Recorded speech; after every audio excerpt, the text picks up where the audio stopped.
Hello YouTube, and welcome to Vintage Week 2020, the conclusion. This is actually episode 22 of Vintage Week, so we've done 22 Vintage Weeks so far, and we're doing the conclusion of this one. As you can see, we did a bit of a mess around with it with the Halloween theme, because we do think that these two vacuums are quite spooky looking.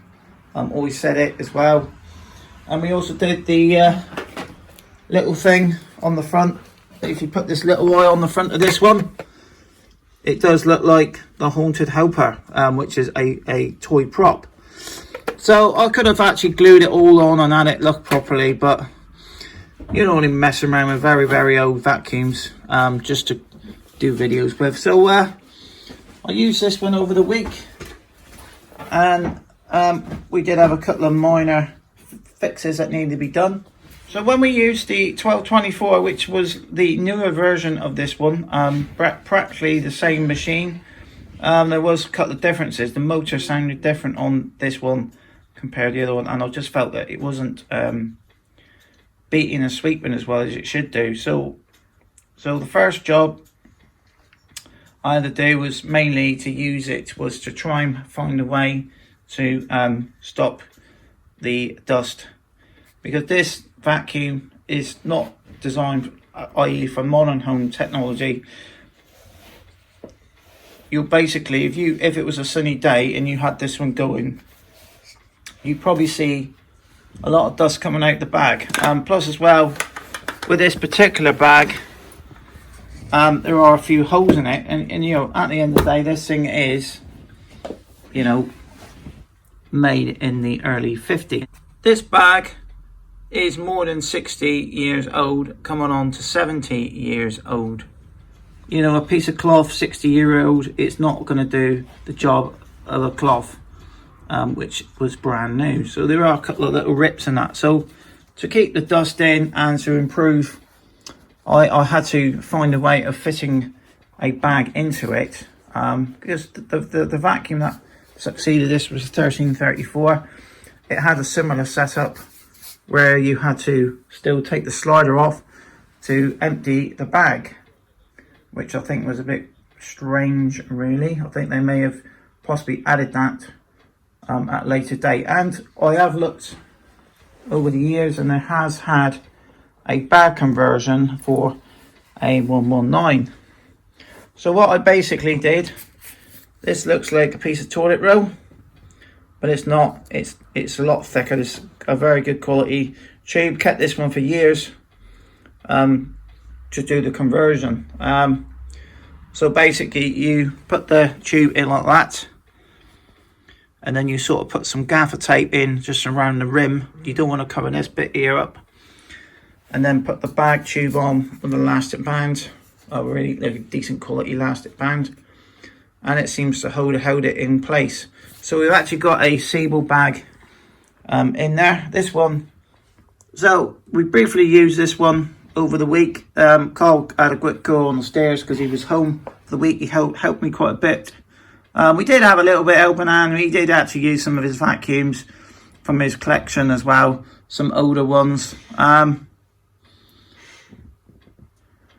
So really, at the end of the day, you know, he was just putting dirt down on the ground, to be honest with you. It wasn't like a normal house clean. These two have done normal house clean. So being stored in a very old cardboard box, you always still get that old smell, and Carl was a bit confused with the smell of it. He thought it was something was going wrong with these, but there was nothing wrong with it at all. With that one? Yeah, with that one. So like I say, if you keep these in their original boxes, they're going to smell old. Old's got like an old smell to it. It's hard to explain. When you quite often use, quite often we use fabric conditioner when we wash these, don't we? Just to freshen the bags up a bit. So yeah, so back to the performance of the vacuum. I just felt that it needed.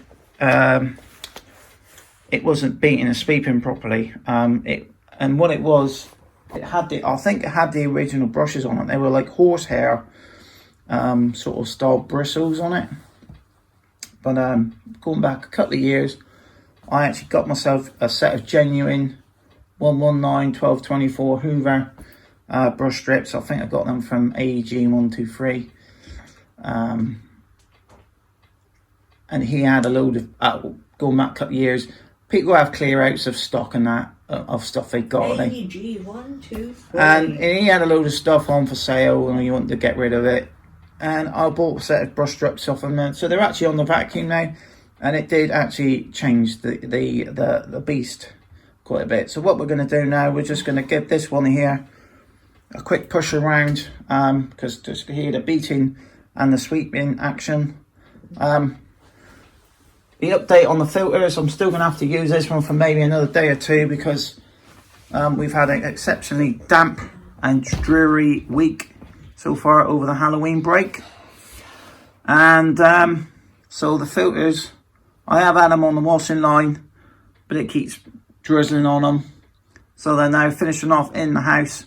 Still too warm to actually have them, to have the radiators down south where we live. It's still, you know, we can still get away with not putting the heating on for a little bit longer. And I think a lot of people in the area have done the same thing. So it's still fairly warm down here, but it's just damp and dreary like it normally is in the south of the UK.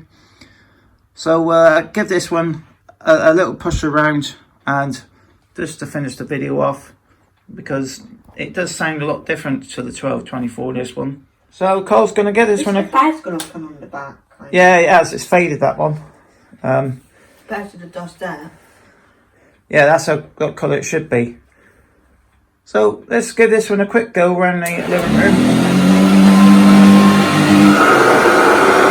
So it wasn't doing that when we first had it, but after the brush strips were replaced, it has absolutely transformed this vacuum. And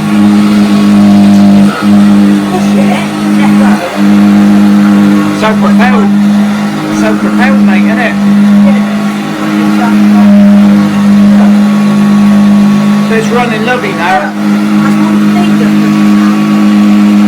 Pushing it with one finger, mate. Yeah, you know, it doesn't have the height adjustment on it, but as long as the brush strips are fine. Yeah, it's deep and lovely, that one. It's not a bad one, really. I think I paid a little bit over the odds back when I bought it. But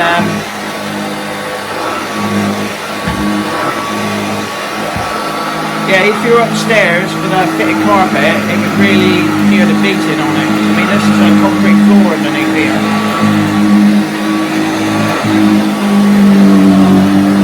So it's still got that 375, 370 sort of sound to this one.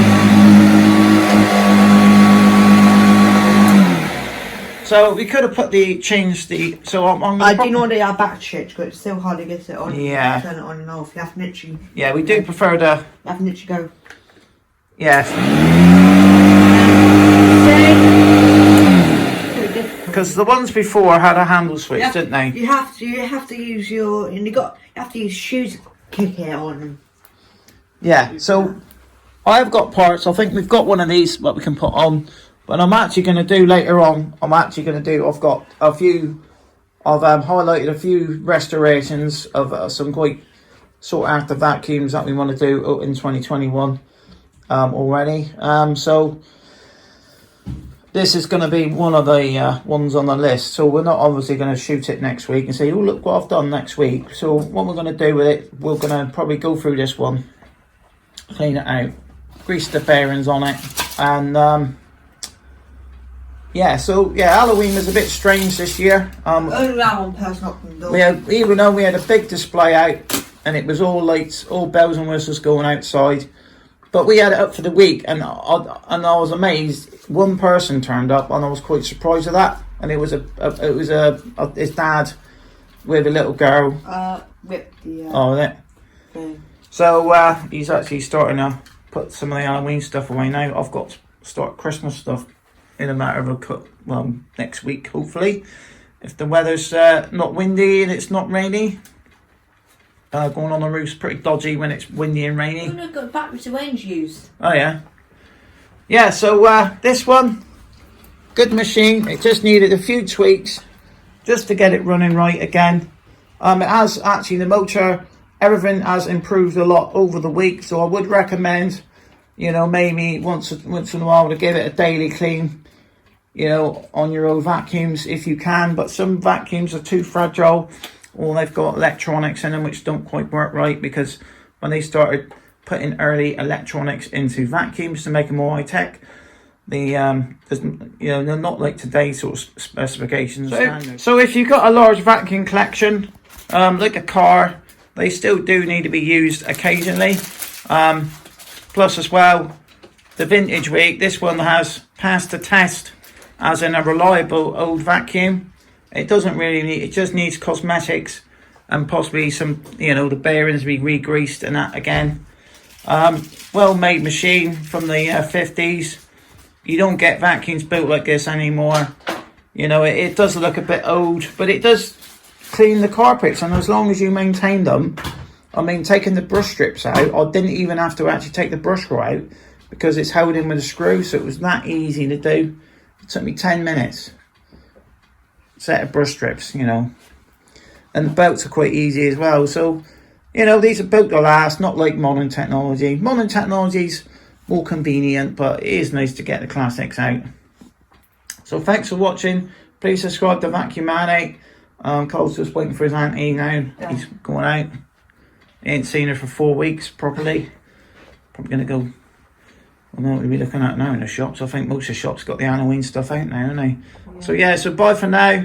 And see you again next week. Should be a Saturday with a bit of luck. Unless we got something else planned on that day for another video. And see you again soon. Bye.